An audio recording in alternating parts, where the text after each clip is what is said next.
পরিবারের সম্মতিতে দেবিকার এক ছেলের সাথে এঙ্গেজমেন্ট হয়ে যায়। 3 মাস পর তাদের বিয়েও হওয়ার কথা। তবে এর মধ্যেই দেখা যায় দেবিকা এক অতৃপ্ত আত্মার সাথে পরকীয়ার সম্পর্কে জড়িয়ে যায়। কিন্তু কেন সে এমনটি করলো? মানুষ বাদ দিয়ে শেষমেশ এক আত্মার সাথেই কেন প্রেমের সম্পর্কে জড়ালো? কি হবে তার এই সম্পর্কের পরিণতি? সেই সবই আমরা জানতে পারবো আজকের গল্প দেবিকা অ্যান্ড ড্যানিতে। মানুষের প্রেতাত্মার এই প্রেম কাহিনী কেমন হতে চলেছে চলুন সেটাই দেখে আসা যাক।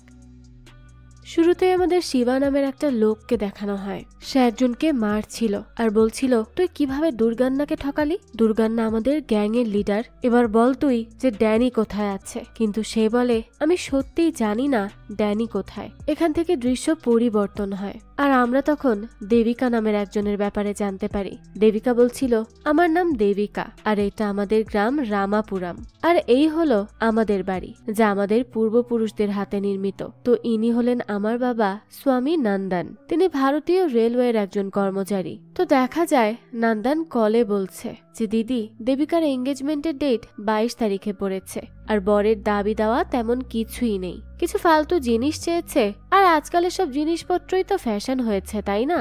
ও যে প্রি ওয়েডিং শুট নাকি কি আছে সেটাই চেয়েছে। মানে হলো সেখানে বর বউ জড়িয়ে ধরে শুট করবে। এইসব কি আর আমাদের ভালো লাগবে নাকি দিদি? তাও চেয়েছে যখন করতে তো হবেই, বলুন। তো এখানে আমরা জানতে পারি বরের নাম হচ্ছে জগন্নাথম। তার সাথেই দেবিকার বিয়ে হতে চলেছে। যাক, তো এখানে আমরা আরো জানতে পারি যে জগন্নাথমকে লোকে ভালোবেসে জাগ্গি বলে ডাকে, আমরাও তাই বলবো। যাক, তো এরপরই দেখা যায় দেবিকাকে তার মা নিচে ডাকে। দেবিকা একজন টিচার, তাই সে দ্রুত রেডি হয়ে নিচে চলে আসে, কারণ তার স্কুলে যাওয়ার সময় হয়ে এসেছে। এসেই সে তার মাকে বলে যে বাবা কার সাথে এত হাইপার হয়ে কথা বলছে। তার মা বলতে থাকে, কি জানি কে কল দিয়েছে, তোর বাবার মাথা তো খারাপ করে দিচ্ছে সেই সকাল থেকে। এরপর সে তাকে জিজ্ঞেস করে, আচ্ছা তোর কি পাত্রকে পছন্দ হয়েছে? অবশ্য পছন্দ না হওয়ার মতো কিছুই নেই, সে দেখতে শুনতে ভালো, তার উপর নিজের অনেক টাকাও আছে, এর বেশি আর কি চাই? দেবিকা তখন বলে, মা আমি যদি সত্যিই তাকে পছন্দ করতাম তাহলে তুমি আমাকে এত কিছু বলে বুঝাতে না, আমার তাকে পছন্দ হয়নি। তখন তার মা বলে, দেখ দেবিকা, তুই তার সাথে মাত্র 10 মিনিট কথা বলেছিস আর তাতেই তুই তাকে অহংকারী বদরাগী এসব ভেবে নিলি। এসব কি করে বুঝলি তুই? তোর বাবারও তো এসব সমস্যা আছে, তাই না? তো কি হয়েছে, আমি কি মানিয়ে নেইনি? দেবিকা তখন বলে, মা আমার না তোমার মতো এত অভিজ্ঞতা নেই, তাই তুমি যেহেতু বলেছো তার সাথে আমি ভালো থাকবো তাহলে আমি সেটাই মেনে নিচ্ছি, যাও, আমি তোমার অভিজ্ঞতাকে বিশ্বাস করি। তার মা তখন বলে, তুই এর থেকে বলতি যে তোর তাকে পছন্দ হয়েছে, তাতে আমি আরো বেশি হ্যাপি হতাম। তারপর দেবিকাকে তার বাবা বলে, তুমি তোমার কলিগদেরকে ইনভাইট করেছো? দেবিকা বলে, হ্যাঁ করেছি তো। নন্দন তখন বলতে থাকে, আর 6 দিনের ছুটিও নিয়ে নিও। দেবিকা বলে, কিন্তু বাবা এতদিন কেন? নন্দন বলে, দেখো চুপ করো, সবকিছু কি তোমার কথা মতো হবে নাকি? আমি যা বলেছি তাই করো। দেবিকা তখন তার বাবার সাথে আর তর্কে জড়ায় না। আসলে এই দেবিকা হচ্ছে অনেক বাবা ভক্ত মেয়ে, তার বাবার কথাই তার কাছে সব সময় শেষ কথা, তাই বিয়ে করা নিয়ে তার কোনো ইচ্ছা না থাকলেও বাবার কথায় সে চুপচাপ বিয়েটা করতে রাজি হয়ে যায়। যাক, তো এরপরই আমরা জানতে পারি যে দেবিকা হচ্ছে মিউজিকের টিচার। সে তার গানকে খুব বেশি ভালোবাসে। তাই স্কুলে এসে দেবিকা দেখে তার স্টুডেন্ট কীর্তি আজ টিফিন আনতে ভুলে গেছে। তাই দেবিকা তাকে বলে, আচ্ছা তুমি কি আমাকে একটা হেল্প করবে? কীর্তি তখন জিজ্ঞেস করে, কি ম্যাম? দেবিকা বলে, আসলে আমার মা খুবই রাগী আর আজ আমার টিফিন খেতে ইচ্ছে করছে না, তাই তুমি যদি টিফিনটা আমার হয়ে খেয়ে শেষ করতে তাহলে বাড়ি ফিরে মায়ের বকা থেকে বাঁচতে পারতাম। তুমি কি আমাকে সেই হেল্পটা করবে? কীর্তি তখন বলে, হ্যাঁ ঠিক আছে, আমি হেল্পটা করে দিচ্ছি। দেখা যায় দেবিকার ফ্রেন্ড অ্যানি এই সব কিছু দেখে আর সে খুব ভালো করেই বুঝতে পারে যে দেবিকা বাচ্চাটাকে টিফিন দেওয়ার জন্যই এরকম মিথ্যা বলেছে, কারণ সে তাকে সরাসরি টিফিন দিতে চাইলে বাচ্চাটা হয়তো লজ্জায় নিতে পারতো না। অ্যানি তখন দেবীকে বলে, তোর মনটা সত্যিই খুব ভালো রে, তুই কাউকেই কষ্টের মধ্যে দেখে থাকতে পারিস না, তবে তুই যাকে বিয়ে করছিস তাকে তোর সাথে একেবারেই মানায় না। তুই দেখতে এত সুন্দর আর তুই সব দিক থেকেই পারফেক্ট, তাহলে তুই কেন এরকম একজনকে বিয়ে করবি? জাগি তো একদম একটা টক্সিক ছেলে। দেবিকা তখন বলে, কেন এরকম বলছিস? আমি তো তাকে বিয়ে করতে যাচ্ছি, এসব বলে আমার মুডটা খারাপ করিস না। অ্যানি তখন বলে, তো বিয়ের আগেই কিন্তু আমি তোকে ভাবতে বলছি, এখনো সময় আছে দেবিকা, তুই নিজের মনকে প্রশ্ন কর আর এই বিয়ের থেকে বেরিয়ে আয়। তো দেবিকা বাস দিয়ে যাওয়ার সময় ভাবছিল যে সে তো আজ পর্যন্ত কখনো নিজের মনের ইচ্ছেতে কিছু করেনি। তাকে তার বাবা যা বলে এসেছে সে শুধু তাই করে গিয়েছে। তাই হয়তো সে বিয়ের মতো এত বড় সিদ্ধান্ত নিয়ে কিছু বলার সাহস করে উঠতে পারছে না। তখনই সেখানে একজন মহিলা আসে আর দেবিকাকে বলে, তুমি ইউগির নাতনি তাই না? দেবী বলে, হ্যাঁ আন্টি। মহিলা তখন বলতে থাকে, তোমার দাদা খুব ভালো একজন লোক, আমাদের বিপদে অনেক হেল্প করেছেন। তিনি কি ভালো আছেন আর এখন কোথায় আছেন? দেবী বলে, হ্যাঁ উনি ভালো আছেন আর এখন উনি পূজা করতে গিয়েছেন। তখন দেখা যায় ইয়োগি যেখানে পূজা করতে এসেছে সেখানকার সবাই তাকে গুরুজি বলে ভীষণ সম্মান করে, অনেক বেশি মান্যও করে। ইয়োগি তখন পূজা শেষে তার ছেলে নন্দনকে কল করে আর বলে, আমার আসতে দেরি হবে, তাই আমার জন্য অপেক্ষা না করে দেবীর আশীর্বাদটা করে নাও। নন্দনও বলে, হ্যাঁ ঠিক আছে। ইয়োগি তখন বলতে থাকে, আর আমি যখন ফিরবো তখন কিন্তু গেটের মধ্যে কেউ থাকতে পারবে না, ঠিক আছে? মনে থাকবে তো? নন্দন বলে, হ্যাঁ বাবা বুঝেছি, মনে থাকবে। এরপরই দেখা যায় আজ জাগ্গি আসছিল আশীর্বাদের জন্য। তখনই তার ড্রাইভার দেবীর ফ্যামিলিতে কল করে আর তার অ্যাড্রেস জিজ্ঞেস করে, কিন্তু জাগ্গি বলে, আমি ফিরে যাব যদি আপনাদের মধ্যে কেউ এসে না নিয়ে যায়, কারণ আমার কোনো ইচ্ছে নেই অ্যাড্রেস খুঁজে খুঁজে যাওয়ার। এই থেকেই বোঝা যায় জাগ্গি খুব বেশি পরিমাণে বদরাগী এবং অহংকারীও। তো কয়েক মিনিট লেটে আসায় জাগ্গি তো অনেক আজে বাজে ব্যবহার করতে থাকে। সে গাড়িতে উঠেই হাসতে শুরু করে আর বলে, ভদ্রলোক কিছুই বুঝতে পারেনি। ড্রাইভার তখন বলে, তুমি তো ভয় পাইয়ে দিয়েছিলে। জাগ্গি বলে, আরে এরকম আচরণ না করলে আমি কি আর জাগ্গি হতে পারবো? তাই চলো তাড়াতাড়ি কথা না বলে কাজের কাজ করি। এদিকে ইয়োগি দেখে বারবার কিছু লোক তার দিকে তাকিয়ে থাকছে গেটের বাইরে থেকে, আর তাদের দেখে ইয়োগি খুব রেগে যায়। এবার এরা মানুষ নাকি আত্মা তা তো পরেই জানা যাবে। তো জাগ্গি দেবীর বাড়ি আসার পরই তাকে খুব আপ্যায়ন করতে ব্যস্ত হয়ে পড়ে নন্দন। তাও জাগ্গি নন্দনকে বলছিল, এইভাবে কে খেতে বলে? আপনারা তো আমাকে অপমান করছেন। জাগ্গি তখন আবার দেবীকে দেখে মুগ্ধ হয়ে যায়, কারণ দেবী তো খুবই সুন্দর। তাই জাগ্গি বলে, যাই হোক, সুন্দরী মেয়েকে বিয়ে করার জন্য এইটুকু অপমান মানাই যায়। দেবী তখন তার পিটি টিচারের সাথে হাত মেলায়, কারণ টিচার তাকে শুভেচ্ছা জানাচ্ছিল। এইসব দেখে আবার খুবই রেগে যায় জাগ্গি। সে নন্দনকে বলে, এই লোকটাকে? নন্দন বলে, ও তো দেবীর স্কুলের পিটি টিচার। জাগ্গি বলে, হ্যাঁ, তো টিচার হয়েছে বলে কি হাত ধরবে? এইসব করা চলবে না। তাই জাগ্গি এবার পিটি টিচার শাশিকে এসে বলে, হাই, আমি হচ্ছি বর আর এই সব আয়োজন আমার জন্য। শাশি বলে, ও আচ্ছা, আর আমি হচ্ছি পিটি টিচার শাশি। জাগ্গি বলে, তা আপনি কি বিয়ে করেছেন? শাশি বলে, হ্যাঁ, আরো 4 বছর আগেই বিয়ে করে নিয়েছি। জাগ্গি বলতে থাকে, আচ্ছা, ইউরোপে একটা ট্রেডিশন আছে যেখানে তারা কারোর সাথে দেখা করলে কিস করে গ্রিট করে। তো এবার আপনার দেশে যদি আপনার বউয়ের সাথে কেউ এমন করে তখন কি ভালো লাগবে আপনার? শাশি বলে, না না, এটা তো আমাদের দেশের কালচার না। জাগ্গি বলতে থাকে, হ্যাঁ, তাহলে আপনি কেন হাত ধরে চেপেছিলেন? এটা কি কালচার নাকি? শাশি বলে, না না, আপনি ভুল ভাবছেন, আমি তো তাকে শুভেচ্ছা জানিয়েছিলাম। জাগ্গি বলে, সেটা হাত জোর করেও করা যায়, আর যেন আমি এরকম না দেখি, সাবধান হয়ে যান, বুঝলেন? শাশি বলে, হ্যাঁ ঠিক আছে, আমি এরপর থেকে ব্যাপারটা খেয়াল রাখবো। তারপরে জাগ্গি দেবীকে এসে বলে, হাই দেবী, কেমন আছো? দেবী বলে, হ্যাঁ আমি ভালো আছি। জাগ্গি তখন বলতে থাকে, দেবী, আমি আমার মন থেকে একটা সত্যি কথা বলছি, আমি আমার জীবনে তোমার মতো মেয়ে দেখিনি। তুমি কি আমাকে সত্যিই পছন্দ করো? দেবী বলে, হ্যাঁ অবশ্যই করি। জাগ্গি তখন বলতে থাকে, কিন্তু আমি তো সেটা তোমার চোখে দেখতে পারছি না। দেবীর ফ্রেন্ড তখন বলে, ওর চোখ ছোটবেলা থেকেই ব্ল্যাঙ্ক। জাগ্গি এটা শুনেই তো তাকে ধমকে বলতে থাকে, চুপ করো, একদিন এই চোখেই আমার জায়গা হবে, দেখে নিও। আর আমাকে সব মেয়েরা পছন্দ করে, কিন্তু আমি তোমার জন্যই অপেক্ষা করব। তারপরে দেখা যায় তাদের আশীর্বাদ হয়ে যায়। জাগ্গি তো খুব খুশি মনে আশীর্বাদ করার পর চলে যায়, কিন্তু দেবী মনে মনে বলে, আজ আমার খুশি হওয়ার কথা, কিন্তু আমার মনের মধ্যে একটা ভয় কাজ করছে। অ্যানি যেমনটা বলল জাগ্গিকে নিয়ে, সত্যিই কি আমি তার সাথে অ্যাডজাস্ট করতে করতে একদিন শেষ হয়ে যাব? আমার জীবনে কি কোনো ম্যাজিকই নেই? তো অন্যদিকে আজ একজন লোক পণ্ডিত মশাইকে কিছু একটা এনে দেখায়, যা দেখার পর পণ্ডিত মশাই আবারও আসে দেবীর বাড়িতে। এসেই সে বলছিল, কেউ কি আছেন? আমি কন্যার জন্মকোষ্ঠী নিয়ে কিছু বলতে চাই। নন্দন আসার পরে পণ্ডিত মশাই তাকে বলে, আমি 3 মাস পর যে বিয়ের ডেট দিয়েছি সেটা নিশ্চিত হতে আমি আমার এক গুরুজির কাছে দেবীর কোষ্ঠী পাঠাই, তখন তিনি আমাকে আমাকে জানালেন আগামী 3 মাসের মধ্যে দেবীর অন্য কোনো পুরুষের সাথে ঘনিষ্ঠ সম্পর্ক গড়ে ওঠার সম্ভাবনা আছে। নন্দন তখন বলে, আরে চুপ করুন তো, আমি দেবীকে জিজ্ঞেস করেছি সে কাউকে পছন্দ করে কিনা, কিন্তু দেবী বলেছে তার জীবনে এরকম কেউ নেই। পণ্ডিত মশাই তখন বলে, আরে সে কিভাবে বলবে, কারণ সে নিজেই তো জানে না যে তার জীবনে কেউ একজন আসতে চলেছে, আর যেই আসবে সেই 3 মাসের মধ্যেই আসবে। এদিকে দেবী তার ফ্রেন্ড রাজিকে বলে যে আমার জীবনে 2 জন পুরুষ আর আরেকজন আবার আমার খোঁজে আসতে চলেছে। কি বলছিস এসব হাস্যকর কথাবার্তা? রাজি তখন বলে, হ্যাঁ ঠিকই বলেছিস, হাসিরই তো কথা।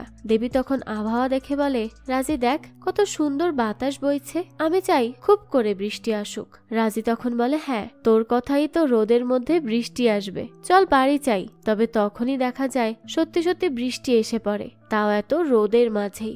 রাজি আর দেবী তো বৃষ্টি দেখে দ্রুত বাসে উঠতে যায়, কিন্তু বাসটা তাদের রেখে সেখান থেকে চলে যায়। দেবী তখন বলে, আমি চাই এই বাসটা ফিরে আসুক। রাজি আবারও বলে, কি যে বলিস, তোর জন্য কি চলে যাওয়া বাসও ফিরে আসবে? তখন দেখা যায় সত্যি সত্যি বাসটাও ফিরে আসছে। দেবী আর রাজি তখন কিচ্ছু না ভেবে দ্রুত উঠে পড়ে বাসে। তখন স্কুলে যাওয়ার সময় দেবী রাজিকে বলে, ইস বাইরে খুব বেশি বৃষ্টি হচ্ছে, যদি একটা ছাতা থাকতো। তখনই দেখা যায় বাসের একজন লোক তাকে ছাতা দেয় আর বলে, ম্যাম আপনার একজন স্টুডেন্ট এটা রেখে গেছে, তাকে পেলে দিয়ে দিবেন। এবারও দেবী আর রাজি বেশ শকড হয়, যেন দেবী যা মুখ থেকে বের করছে তাই বাস্তবে রূপ নিচ্ছে। তখন রাজি বলে, দেবী আজ তুই ভগবানের কাছে যা চাইবি তা বুঝে শুনে চাইবি, কারণ মনে হচ্ছে তিনি তোর সব ইচ্ছা পূরণ করে দিচ্ছেন। দেবী তখন মজা করে বলে, আরে ধুর, এসব আবার হয় নাকি? আর যদি হয়ও তাহলে আমি চাই তোর বাবা যে পুরুষের কথা বলেছে তাকে আমার সামনে দেখতে। আমিও জানতে চাই সত্যি কি আগামী 3 মাসের মধ্যে সে আমার জীবনে জাদু আনতে পারবে। এইসব বলেই দেবী হাসতে থাকে, কারণ সে তো মজা করছিল। তো দেবী যখন তার স্কুলের গেটের ভেতর আসে ঠিক তখনই তাকে পেছন থেকে একজন ডাক দিয়ে বলে, হ্যালো দেবিকা। দেবী তো পেছনে তাকিয়েই শকড হয়ে যায়, আর ছেলেটা তখন বলে, আমি হচ্ছি ড্যানি। দেবী তো তখন মনে মনে বলছিল, কি তাহলে কি সে আমার জীবনে এত জলদি চলে এলো, কিন্তু কিভাবে? অন্যদিকে দেখা যায় শিবা তার বোনকে কেঁদে কেঁদে বলে, তুমি বলো আমি কিভাবে আমার বোনের স্বামীকে ঠকাবো? আমি সত্যিই জানি না ড্যানি কোথায় আছে। আমি তাকে আমার বন্ধু ভেবেছিলাম, তাই একটু তার সাথে ড্রিঙ্ক করেছি, তবে এবার আমি তাকে খুঁজে বের করব, আর আমি প্রমাণ করব আমি কিচ্ছু করিনি, আমি নির্দোষ। দুর্গা তার লোককে তখন বলে, ড্যানির খবর বের করো, আর তাকে যেভাবেই হোক সেভাবেই বের করে আনো। দৃশ্য আসে বর্তমানে, যেখানে ড্যানি দেবীর সামনে দাঁড়িয়ে আছে। দেবীর মাথায় তখন হাজারো প্রশ্নের ঘুরপাক। যাক তো দেবী বলে, হাই কিন্তু কে তুমি? ড্যানি বলতে থাকে, আমি শুনেছি আপনি এই স্কুলের মিউজিক টিচার আর আপনার বেশ নাম আছে। দেবী বলে, হ্যাঁ কিন্তু আপনি আসলে কে? ড্যানি বলতে থাকে, আমি তো ড্যানি আর এই স্কুলের অনেক পুরনো স্টুডেন্ট, অনেকদিন পর আসলাম, তাই ভাবলাম একবার দেখে যাই স্কুলটা। আসলে আমার মিউজিক ক্লাস সব সময় পছন্দের ছিল, তাই প্রথমেই আপনার ব্যাপারে খোঁজ করা হয়েছে। জানতে পারলাম বর্তমান মিউজিক টিচার আপনি, আর আপনি খুব ভালো গুণী একজন টিচার। দেবী তখন বলে, আচ্ছা ঠিক আছে, আমি এখন আসি, আমার দেরি হয়ে যাচ্ছে। ড্যানি বলতে থাকে, আমি আপনাকে দুটো কথা বলতে পারি? দেবী বলে, হ্যাঁ কি বলুন। ড্যানি তখন বলে যে এক হচ্ছে আপনি খুব ভালো টিচার, আর আপনি আমার কথাগুলো এত মনোযোগ দিয়ে শুনলেন, তাই আপনি আপনার স্টুডেন্টদেরকেও নিশ্চিত খুব ভালোবেসে শিক্ষা দেন। আর দ্বিতীয় হচ্ছে আপনি আজীবন এইভাবে হাসতে থাকুন, কারণ আপনার যা যা ইচ্ছা আছে তা একবার বললেই পূর্ণ হয়ে যাবে। এবার আমি আসছি, পরে কখনো আবার দেখা হবে। এই কথা বলে ড্যানি চলে যায়। এরপর দেবী যখন ক্লাস নিচ্ছিল তখনই দূর থেকে ড্যানিকে দেখে, ড্যানিও দেখে দেবীকে, তাই সে ক্লাসে এসে বলে, দেবিকা আমি কি তোমার ক্লাসে একটু থাকতে পারবো? কথা দিচ্ছি কাউকে ডিস্টার্ব করব না, আমার খুব পছন্দের ক্লাস, তাই শেষবারের মতো একটু স্মৃতিচারণ করতে চাইছি। দেবিকা বলে, হ্যাঁ ঠিক আছে, তবে শব্দ করো না। ড্যানি এরপর ক্লাসে এসে দাঁড়িয়ে থাকে আর এক দৃষ্টিতে তাকিয়ে থাকে দেবিকার দিকে। দেবিকা তখন একটা গান গায়, আর এই গানটা শোনার পরই ড্যানি চলে যায়। এবার যাওয়ার পথেও দেবিকাকে ড্যানি আর একটা গাড়ি থেকে বলতে থাকে যে, দেবিকা সত্যিই তোমার গানের গলা অসাধারণ, আমি তো তোমার মিষ্টি কণ্ঠস্বর এখনো ভুলতে পারছি না। দেবিকা তখন আশেপাশে মানুষ দেখে বলে এখান থেকে তাকে চলে যেতে। ড্যানি বলে, ঠিক আছে, আমি আবারও স্কুলে দেখা করব। এবার স্কুলে আসার পর দেবিকা ড্যানিকে বলে, তুমি আমাকে এত জোরে কেন ডাকছিলে? আমি এভাবে পাবলিক প্লেসে এইসব পছন্দ করি না। ড্যানি বলে, কিন্তু আমরা তো আগে স্কুলে দেখা করেছি। দেবিকা বলতে থাকে, তো সেটা তো স্কুল ছিল তাই না? কিন্তু তুমি যেখানে ইচ্ছা সেখানে আমাকে এভাবে ডাকবে কেন, আর আমার জন্য অপেক্ষাই বা কেন করবে? ড্যানি তখন বলে, আসলে আমি তোমার গান শোনার পর তোমাকে ছাড়া আর কিচ্ছু ভাবতেই পারছি না। তোমার মতো এত ট্যালেন্টেড কাউকেও দেখিনি, তাই আমি তোমাকে একটা ছোট্ট গিফট দিতে চাই। দেবিকা তো সেটা নিতে চাইছিল না, তবে ড্যানি বলে, স্কুল ছুটির পর তুমি আমার জন্য অপেক্ষা করো, আমি এসে নিয়ে যাব। আর কোনো কথা শুনতে চাচ্ছি না আমি। দেবিকা তখন স্মাইল করে, অর্থাৎ তার কাছেও ড্যানিকে ভালো লাগতে শুরু করেছে। দেবিকা তার ফ্রেন্ডদের বলে, আমি একটা ছেলেকে দেখেছি, সে খুব কিউট, কারণ সে নারীকে কিভাবে প্রপার সম্মান করতে হয় সেটা জানে। এবার দেবিকা আর ড্যানি একই বাসে করে যাচ্ছিল। যাওয়ার সময় ড্যানি একটা শব্দ বলছিল, যা ভুল। তাই দেবিকা বলে, যেতে যেতে এই শব্দটা প্র্যাকটিস করো, তাহলেই ঠিক হয়ে যাবে। ড্যানিও তার কথা মতো সবকিছু করছিল। দেবিকা তখন মনে মনে হাসে আর বলে, আমি আমার সারাটা জীবন অন্যের কথা শুনে কাটিয়ে আসছিলাম, কিন্তু এই প্রথম কাউকে পেয়েছি যে আমার কথা শুনছে। সত্যি এখন মনে হচ্ছে ওর উপর যেন আমার অধিকার আছে। গাড়ি থেকে নামার পরই দেবিকা ড্যানিকে বলে, তুমি এখানে কোথায় আছো? ড্যানি জানায়, ওই যে স্কুলের পাশেই আমাদের বাড়ি। দেবিকা বলতে থাকে, তো তোমার এখানে কে কে থাকেন? ড্যানি জানায়, দাদিমা থাকেন, আর ওনার শরীরটা খারাপ বলেই আমি দুদিনের জন্য এসেছি, তারপর আবারও হায়দ্রাবাদ ফিরে যাব। দেবিকা এসব শুনে বলে, আচ্ছা, তো তুমি যাওয়ার আগে আমার সাথে দেখা করে যেও, আর কাল স্কুলের সামনে অপেক্ষা করো, আমরা কফি খেতে যাব। ড্যানি তো এসব শুনে অনেক খুশি হয়ে যায়। তো এভাবেই অনেক সময় দেবী অনেকভাবে দেখা করতে থাকে ড্যানির সাথে। দেবী তো নিজের অজান্তেই ড্যানির কাছাকাছি থাকতে শুরু করে। তো আজ স্কুল ছুটি ছিল, কিন্তু তাও দেবী তার বাবাকে স্কুলে যাওয়ার কথা বলে বেরিয়ে যায়। আর এই বিষয়টার জন্য এবার নান্দানের সন্দেহ শুরু হয়। এদিকে দেবী ড্যানিকে এসে বলে, আজ স্কুল ছুটি ছিল, কিন্তু আমি তোমার সাথে কফি খাওয়ার চক্করে সেটা ভুলেই গিয়েছি। যাক, তো এরপর তারা খুব সুন্দর করে সময় কাটাতে শুরু করে। দেবী ড্যানির সাথে মন খুলে হাসতে পারে, কথা বলতে পারে। আর এটাই তো এতগুলো দিন দেবী আশা করে আসছিল, যা আজ তার কাছে স্বপ্ন বাস্তব হওয়ার মতো অনুভব হচ্ছিল। তখনই দেবী দেখে সামনে থেকে আসছে জাগ্গি, তাই সে ড্যানিকে কোথাও লুকিয়ে যেতে বলে। জাগ্গি তো এসেই বলতে থাকে, এখানে কি করছো? দেবী বলে, আজ স্কুল ছুটি ছিল আর আমার তো মনেই নেই। জাগ্গি বলতে থাকে, তো তুমি কি একাই নাকি সাথে কেউ আছে? দেবী বলে, না তো, আমার সাথে কে থাকবে? তো জাগ্গি যেহেতু সন্দেহপ্রবণ মানুষ, তাই সে দেবীর কথায় বিশ্বাস করে না, আর আশেপাশে তাকিয়ে দেখে কেউ আছে কিনা। দেবী তো মনে মনে বলছিল, জাগ্গি আমার হবু স্বামী, কিন্তু সে আমাকে 1%ও বিশ্বাস করে না। তার আশেপাশে আমার হ্যাপি থাকার কথা, কিন্তু আমি উল্টো খুব ভয় পাই। জানি না কেন আমি জাগ্গিকে নিয়ে এইরকম অনুভব করি। তো বাড়ি ফিরে এসে দেবী সিদ্ধান্ত নেয় সে কাল ড্যানিকে সব সত্যিটা বলে দিবে, আর জাগ্গি আসলে কে সেটাও বলবে, কারণ আজ যা হয়েছে তা ভালো হয়নি। পরদিনই দেবী বাসে উঠে দেখে আগে থেকেই ড্যানি তার জন্য অপেক্ষা করছে। তাই দেবী বলে, আমার কিছু কথা আছে, তুমি সামনের বাস স্টপে নেমে যেও, কারণ স্কুলে কথা বললে কেউ দেখে নিতে পারে। এবার বাস থেকে নামার পর দেবী ড্যানিকে বলে, আসলে আই এম সরি, কাল যা হলো তার জন্য। ড্যানি তখন বলে, কোনো ব্যাপার না, কিন্তু কে সেই জাগ্গি? দেবী জানায়, সে আমার হবু স্বামী, আমাদের আশীর্বাদ হয়েছে। কিন্তু ড্যানি, আমি তোমাকে একটা কথা বলতে চাইছি। আমি তোমাকে খুব পছন্দ করে ফেলেছি। হ্যাঁ, আমি জানি আমাদের পরিচয়টা কম সময়ের, কিন্তু কেন জানি না তোমার সঙ্গ আমার ভালো লাগে। মনে হয় তুমি আমার খুব কাছের কেউ। তো যদি কখনো কোনো হেল্পের প্রয়োজন হয় আমাকে বলতে পারো, আমি হেল্প করব। ড্যানি তখন বলে, তুমি সত্যিই খুব ভালো মনের মানুষ, আর আমাকে কি তুমি আসলেই হেল্প করবে? দেবী বলে, হ্যাঁ করব। তো বলো কি করতে হবে? ড্যানি বলে, আসলে দেবী, তোমার সত্যিটা জানা প্রয়োজন। আমি এখানে এসেছি আমার দাদিমার জন্য নয়, আমি এসেছি তোমার দাদু যোগীর সাথে দেখা করতে। আমি শুনেছি তিনি ভূত প্রেতাত্মা দেখতে পান আর তাদেরকে মুক্তির ব্যবস্থা করে দিতে পারেন। দেবী বলে, হ্যাঁ, কিন্তু এখন তিনি এসব করেন না, তবে তোমার প্রয়োজন হলে আমি রিকোয়েস্ট করে দেখতে পারি। ড্যানি তখন বলে, আমি জানি আমাকে তিনি হেল্প করবেন না। দেবী বলে, রিকোয়েস্ট করা ছাড়া আর উপায় নেই, কারণ দাদুই একমাত্র আমাদের ফ্যামিলির মধ্যে ভূত দেখতে পান, আর কারো মাঝে এসব শক্তি নেই। ড্যানি তখন বলে, না আছে, গুরুজির পর তার বংশের নাতনি দেবিকার মধ্যে আছে, অর্থাৎ তুমি ভূত দেখতে পাও। দেবী তখন বলে, আরে কি বলছো তুমি? আমি জীবনে কোনোদিন ভূত দেখিনি, তোমার কোথাও ভুল হচ্ছে।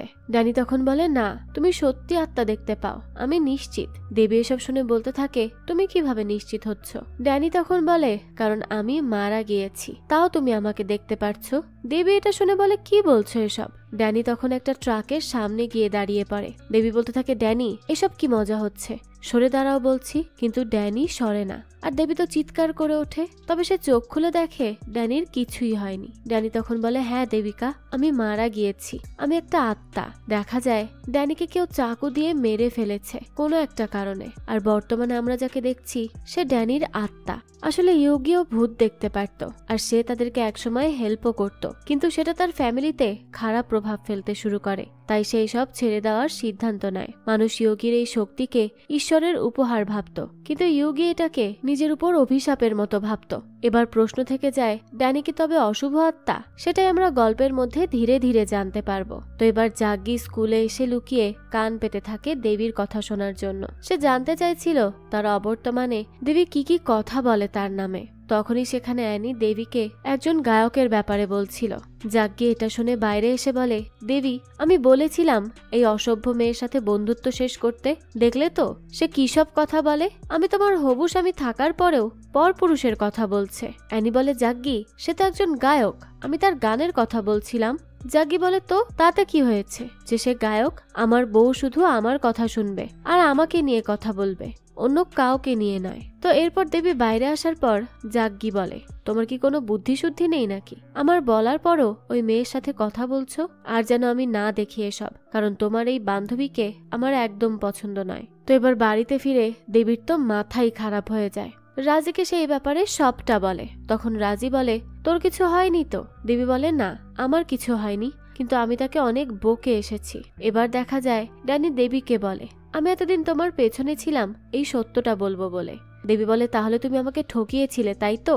ড্যানি বলে, না, আমি তো ঠকাইনি, আমি ভয় পাচ্ছিলাম তুমি আমাকে মানা করবে, কারণ তোমার দাদু আমাকে তাড়িয়ে দিয়েছেন হেল্প করবেন না বলে, আর আমার তোমার হেল্পটা খুব করে চাই, তুমি ছাড়া আমাকে কেউ হেল্প করতে পারবে না। দেবী তখন বলে, অন্য কাউকে দেখো, আমি পারবো না, তুমি আমাকে ধোকা দিয়েছো। ড্যানি বলে, দেবিকা, আমার কথা শোনো প্লিজ, আমার হাতে সময় কম, আমার জন্য কিছু লোক আর বাচ্চারা পড়ে আছে, দেরি হয়ে যাওয়ার আগে আমার এই সাহায্য চাই, প্লিজ আমাকে হেল্প করে দাও। দেবী তখন রেগে বলে, আমি পারবো না, আর আমাকে এইসব ব্যাপারে জড়ানোরও চেষ্টা করবে না। এই বলেই সে চলে যায়। ড্যানি তখন বলে, আমি তোমাকে যে করেই হোক রাজি তো করাবই। তাই ড্যানি লেগে পড়ে দেবীর পেছনে। ড্যানি যেখানে পাচ্ছে সেখানেই দেবীকে ডিস্টার্ব করছে, যেন এক পর্যায়ে অতিষ্ঠ হয়ে দেবী রাজি হয়ে যায় তাকে হেল্প করার জন্য।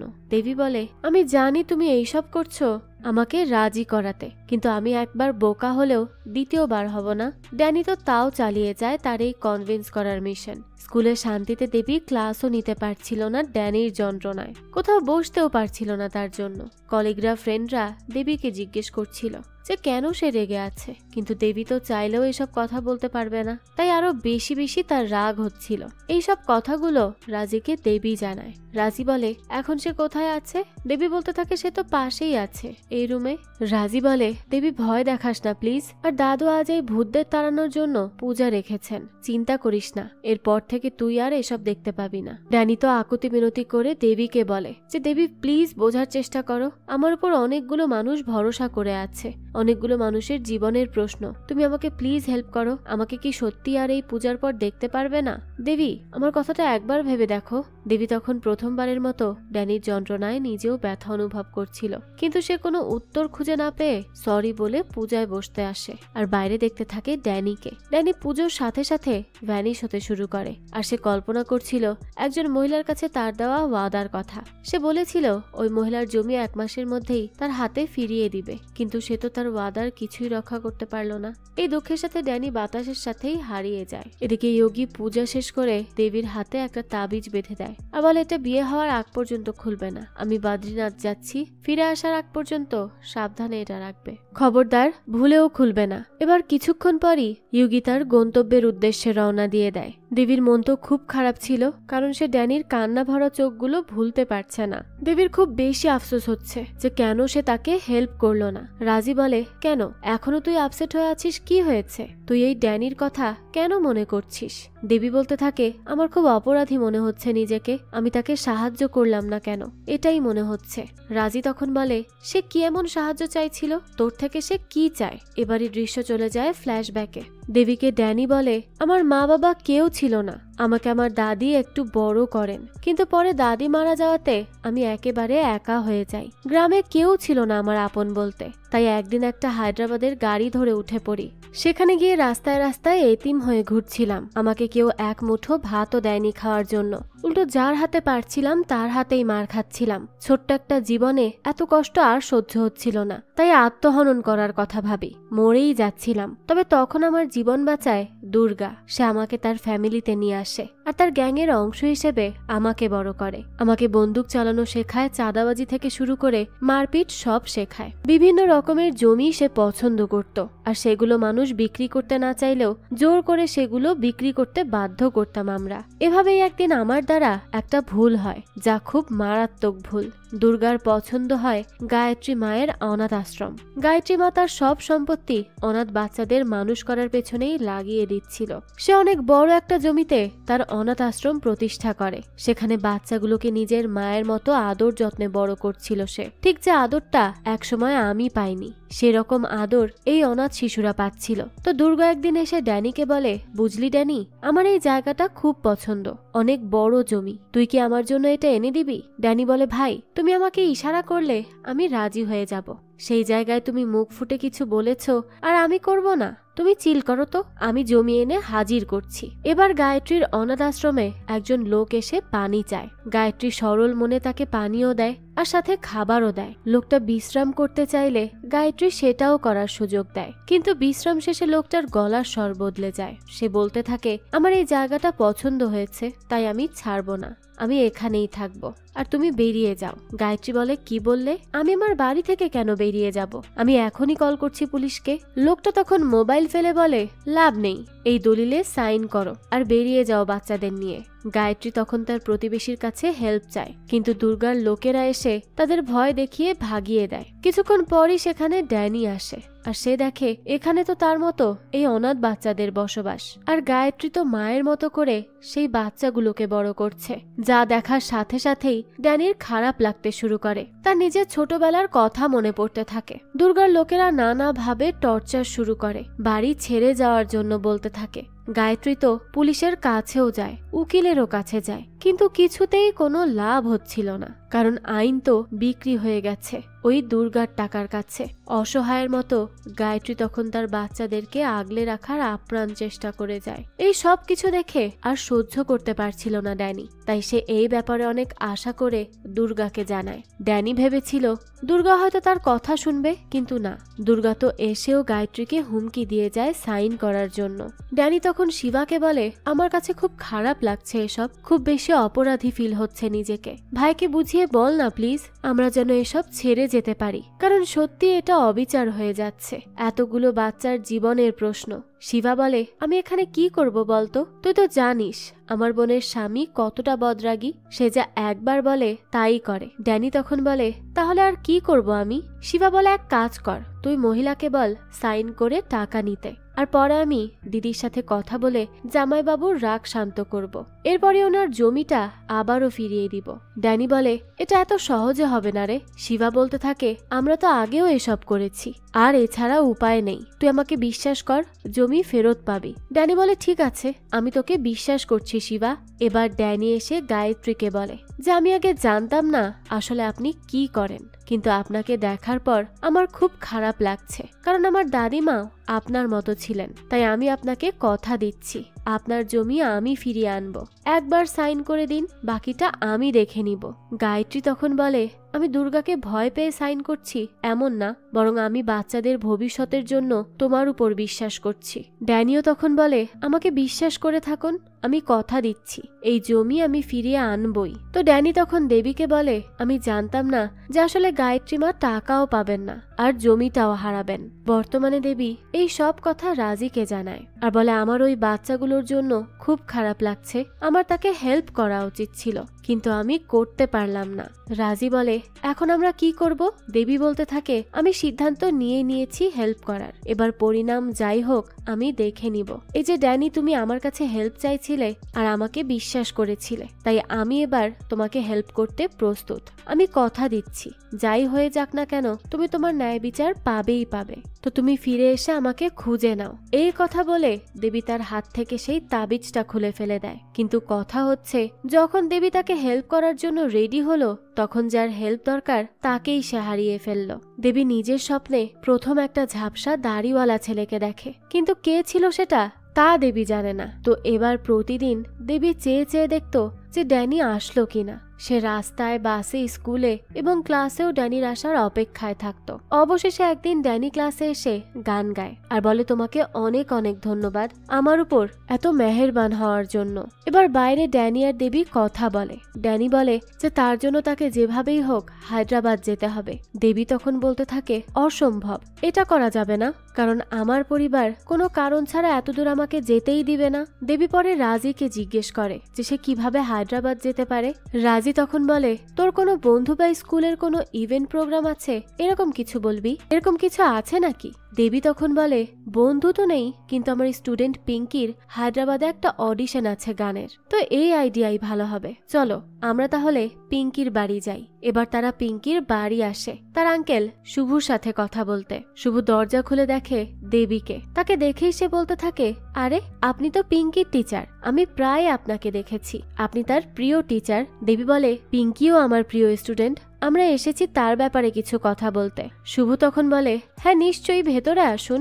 তো এবার দেবী শুভকে বলে, আমি পিঙ্কির সাথে হায়দ্রাবাদ যেতে চাই, কিন্তু আমার বাবা রাজি হবেন না। আমি একা বললে তিনি কোনো কথাই শুনবেন না, সেজন্য আপনাকে ট্রাই করতে হবে, হয়তোবা পিঙ্কির ফ্যামিলির কেউ বললে রাজি হয়ে যাবে। শুভ বলে, ঠিক আছে, আমি বলবো ওনাকে, চিন্তা করবেন না। তো এই শুভ একটু বেশিই কথা বলে, আর তার কারণ হচ্ছে সে মনে মনে দেবিকাকে পছন্দ করত। এবার পরদিন এসে শুভ হাতে পায়ে ধরে নন্দনের, কিন্তু নন্দন তো আর রাজি হবে না, এটা তো ফাইনাল। তাই জীবনের প্রথমবার দেবিকা সিদ্ধান্ত নেয় তার বাবার অনুমতি না নিয়েই পালিয়ে যাবে। তাই সে জামা কাপড় রেডি করে কল করে শুভকে আর বলে গাড়ি আনতে, সে যাচ্ছে হায়দ্রাবাদ। শুভও গাড়ি নিয়ে আসে আর দেবীও বাড়ি থেকে পালিয়ে বেরিয়ে যায়। রাজি তখন দেবীকে বাইকে করে নিয়ে আসে শুভর গাড়ি পর্যন্ত, পরে সেখান থেকে তারা হায়দ্রাবাদের উদ্দেশ্যে রওনা দেয়। অন্যদিকে জাগ্গি নন্দনকে কল করে বলে সে আসছে দেবীর সাথে মিট করতে। নন্দন বলে দেবী তো 30 মিনিটেই রেডি হয়ে থাকবে। রাজি এবার একটা চিঠি নিয়ে আসে আর বলে এটা রেখে দেবী কোথায় যেন চলে গেছে। নন্দন তখন দেখে দেবী এটা লিখেছে যে বাবা আমার জন্য এটা খুবই গুরুত্বপূর্ণ, আমি পালিয়ে যাচ্ছি না, আমি 4 দিন পর আবারও ফিরে আসব। নন্দন তখন রেগে মেগে বলে ছি, তার এত বড় সাহস কিভাবে হলো, আমার অনুমতি ছাড়া বাইরে পা রেখেছে কিভাবে সে? রাজি বলে আঙ্কেল সে 4 দিন পর ফিরবে বলেছে তো। নন্দন বলে আরে এদিকে তার হবু স্বামী 4 মিনিট পর আসবে, আমি কি জবাব দিব তাকে? আমার মাথাটাই খারাপ করে ছাড়বে দেখছি। অন্যদিকে শুভ কিছুক্ষণ পর পরই গাড়ি থামিয়ে দেবীকে কিছু না কিছু কিনে দিচ্ছিল। এবার গাড়ি থামিয়ে কারো সাথে কথা বলতে যায় শুভ। ড্যানি তখন দেবীকে বলে আমি তো এই ছেলের কাহিনী বুঝতে পারছি না, এই নিয়ে প্রায় 8 থেকে 9 বার গাড়ি থামিয়েছে, এখন দেখো কার সাথে কথা বলছে, হয়তো গার্লফ্রেন্ড নয়তো পাওনাদার, জিজ্ঞেস করো কার সাথে কথা বলল। দেবী তখন বলে কে ছিল, গার্লফ্রেন্ড? শুভ বলে না, পিঙ্কির বাবা, ওর ব্যাপারে আর কি বলবো, ও হচ্ছে একটা দানব, আমার দিদি মরার আগ পর্যন্ত এই সব সহ্য করেছে, তারপর পিঙ্কিকেও টর্চার করে মারার চেষ্টা করেছিল, তবে আমি জানার পর সাথে সাথে পিঙ্কিকে নিজের কাছে নিয়ে আসি, আমি তাকে মানুষের মতো মানুষ করব, আর আমি আমার দিদিকে বাঁচাতে না পারলেও তার মেয়েকে ঠিক বাঁচিয়ে দেখাবো। এই সব শুনে ড্যানি এবং দেবী দুজনেই ইমোশনাল হয়ে যায়। ড্যানি বলে আমি তো ভুল ভেবেছিলাম দেবী, ও তো সত্যিই ভালো ছেলে, ইচ্ছে করছে এখন 10 বারের মতো গাড়ি থামিয়ে তাকে মেডেল পরিয়ে দেই। শুভ তখন দেবীকে বলে, আরে আপনি আমার কষ্টে মন খারাপ করবেন না, আমার এইসব অভ্যাস হয়ে গেছে, প্লিজ হাসুন আপনি। দেবী তখন সত্যিই হাসে আর শুভও খুব খুশি হয়ে যায়। অন্যদিকে তো দেবীর সাথে ছবি তুলতে হাজির হয়ে আছে জাগ্গি। কিছু না কিছু মিথ্যা বলে কোনো মতে সামলে আছে নান্দান, কিন্তু এইভাবে আর কতক্ষণ রাখবে। ধরা সে পড়েই যায় আর ব্যাস জাগ্গির পাগলামি শুরু। সে সব আজে বাজে কথা বলছিল, এমনকি দেবীর চরিত্রে সমস্যা আছে এই কথাও সে বলে দেয়। রাজি তখন শুভর মোবাইলে কল দেয় আর সেটা দেবী রিসিভ করে সব শুনে ফেলে। আর জাগ্গি তাকে যে সমস্ত খারাপ কথা বলে সেই সব শোনে দেবী। জাগ্গি তো বলে যায় সে যদি বাড়ি না ফেরে তাহলে দেবী কত বড় খারাপ সেটা সে গ্রামে পঞ্চায়েত ডেকে জানাবে। এবার দেবী শুভকে বলে ফিরে যেতে, এইভাবে তার ফ্যামিলি বিপদে পড়বে আর সে নিজেও। ড্যানি তখন দেবীকে বলে, হ্যাঁ প্লিজ ফিরে যাও, কারণ আমি চাই না আমার করা ভুলের শাস্তি তুমি পাও, তোমার লাইফটা খারাপ হয়ে যাক, তাই প্লিজ ফিরে যাও। দেবী বলে, না আমি যাব না, আর এই কাজ আমি তোমার জন্য করছি না, বরং নিজের জন্য করছি। এবার আমার লাইফ আমি রিস্ক নিতে প্রস্তুত, সেটা মানসিক ভাবেও, আর সামনে যা আসবে আমি তা গ্রহণ করব, কিন্তু পিছপা হয়ে পালিয়ে বাড়ি ফিরবো না। এই প্রথমবারের মতো আমি নিজের জন্য নিজে সিদ্ধান্ত নিয়েছি, আর এটাকে আমি খুব রেসপেক্টও করি। তো এবার হায়দ্রাবাদে চলে আসে দেবী, আর ঘুমানোর পর দেবী স্বপ্নে দেখে দাড়িওয়ালা সেই লোকটাকে, আর সে হচ্ছে আসলে দুর্গা।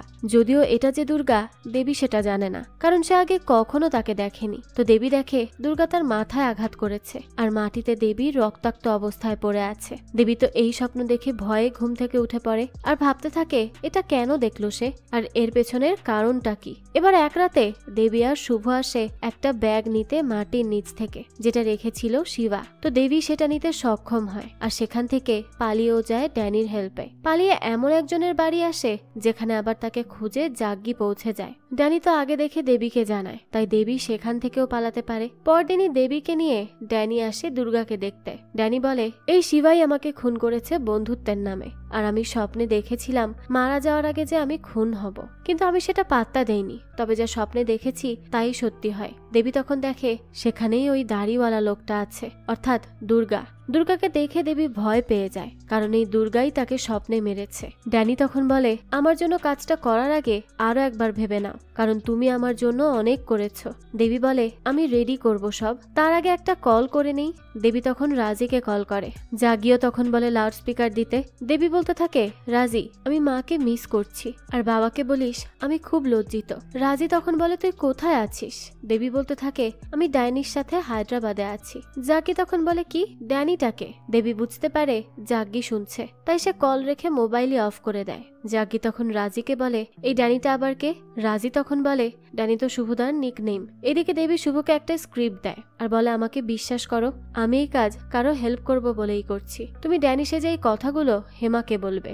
এবার শুভ হেমাকে কল করে আর বলে, আমি ড্যানি বলছি, আমি গায়ত্রী মায়ের দলিল টাকা সব নিয়ে ছাড়বো, এবার পারলে কি করবে করে দেখাও। হেমা এসে তখন সিন্দুক খোলে চেক করে যে সবকিছু ঠিক আছে কিনা। পরে বলে, এটা আমার বাড়ি, আমিও দেখবো কিভাবে সে পেপার চুরি করে। যেহেতু ড্যানি ভূত তাই সে দেখে নেয় পাসওয়ার্ডটা, আর পরে সে বুদ্ধি করে ভেতরে আনে দেবীকে এবং সেটা তাকে দিয়ে চুরি করায়। তো সেখান থেকে পালানোর সময় দেবীর সামনে চলে আসে দুর্গা, ঠিক তার স্বপ্নের মতো। যেহেতু দেবী জানতো দুর্গা কিভাবে তাকে মারবে, তাই দেবীকে দুর্গা মারতে গেলেই সে সরে যায়। এরপর উল্টো দেবিকা দুর্গাকে ইট দিয়ে মাথায় মেরে দেয়। পেছন থেকে তখন হেমা শুট করে, কিন্তু ড্যানি ডাক দেওয়াতে দেবী বেঁচে যায় আর সেখান থেকে পালিয়ে আসতে সক্ষম হয়। দেবী হসপিটালে এসে গায়ত্রীকে বলে, আপনি আমাকে চেনেন না, কিন্তু আমি আপনাকে চিনি। আমি জানি আপনার সাথে অন্যায় হয়েছে, কিন্তু কেউ তো আছে যে আপনার কাছে তার করা অন্যায়ের জন্য মাফ চাইতে চায়। যদি আপনি পারেন তাহলে তাকে মাফ করে দিবেন। এই বাড়িটা আপনার ছিল আর আপনারই আছে। গায়ত্রী বাড়ির দলিলটা পেয়ে অসম্ভব খুশি হয়ে যায় আর সেই সাথে ড্যানিকেও মাফ করে দেয়। এরপর দেবী বাইরে এসে লাবণ্যকে কল করে আর বলে, উইমেন অর্গানাইজেশনের এমন একজন স্ট্রং মহিলা চাই যার এক কলে দুর্গার মতো লোকেরাও কাঁপতে বাধ্য হবে। আছে কি কেউ? লাবণ্য বলে, আনুসুইয়া আছে। তো এবার দেবী তার কাছে যায় আর গায়ত্রীর ব্যাপারে সবটা খুলে বলে। আনুসুইয়া এবার লেগে পড়ে দুর্গাকে সায়স্তা করতে আর গায়ত্রীকে প্রোটেক্ট করতে। এই সবকিছু দেবী দূর থেকে দেখে খুব খুশি হয়ে যায় আর বলে, অবশেষে গায়ত্রী মা আর বাচ্চারা সেফ আছে। ড্যানিও খুশি হয়ে মনে মনে বলে, আমি ভাবিনি তুমি আমার জন্য এত রিস্ক নিবে। থ্যাঙ্কস দেবিকা, আমার আজ এখানেই সমাপ্ত হলো কাজ, এখন আমি মুক্ত। এরপর দেখা যায় শুভ একটা জায়গায় গাড়ি থামায় চকলেট নেয়ার জন্য। তখনই দেবী পেছনে তাকিয়ে দেখে ড্যানি নেই। দেবী তখন কাঁদো কাঁদো হয়ে বলছিল, সব তো আমি তোমার জন্যই করেছি, এখন তুমি কিভাবে আমাকে না বলেই চলে যেতে পারলে? প্লিজ একবার আমার সামনে এসে দেখা করো। ড্যানি, তুমি কি শুনছো? কিন্তু ড্যানি তো আর কোনো রেসপন্সই করে না। তখনই শুভ এসে বলে, চলো আমরা যাই। তো এবার দেবী আর শুভ পিঙ্কির কম্পিটিশনে আসে। দেবী সেখানে ড্যানির গান শুনতে পেয়ে বাইরে চলে আসে। দেবীও তখন ড্যানির আওয়াজ পায়, যেখানে সে বলছিল, আমার পৃথিবীতে সময় ফুরিয়ে গিয়েছে, আমি যাচ্ছি, কিন্তু আমি চাই তুমি নিজের জীবনটা প্রাণ খুলে বাঁচো, কারো ধরা ছোঁয়ার মাঝে থেকে নয়। তুমি সবসময় প্রাণ খুলে হাসো আর নিজ ইচ্ছায় সব করো। করবে তো দেবী? এবার দেবী নিজের আত্মবিশ্বাস পায় আর সে বুঝতে পারে তার কি করা উচিত। তাই সে জাগ্গির সাথে বিয়েটা ক্যান্সেল করে দেয় আর তার বাবা মাকে বলে, আমি তাকে বিয়ে করব যাকে আমি পছন্দ করব আর আমার জীবনটাকে নিজের মতো উপভোগ করব। আমার সিদ্ধান্ত আমি নিজে নিব। জাগ্গি যদিও বা আসে ঝামেলা করতে, কিন্তু সেখানে পিটি টিচার আর শুভ সামলে নেয় সবকিছু। দেবীর বাবাও দেবীর সিদ্ধান্তকে এবার সাপোর্ট করে। কেটে যায় 1 সপ্তাহ। দেবী তার সাধারণ জীবন কাটাতে শুরু করে, তবে নিজের মতো। একদিন জাগ্গির বিয়ে করার প্রচেষ্টা আর অন্যদিকে দুর্গার শত্রুতা। তার মাঝে আবার শুভ চাইছে দেবীর সাথে সম্পর্ক শুরু করতে। দেবী তো ভাবছিল সে কি পারবে তার শক্তি দিয়ে সমস্ত কিছু পেরিয়ে আসতে।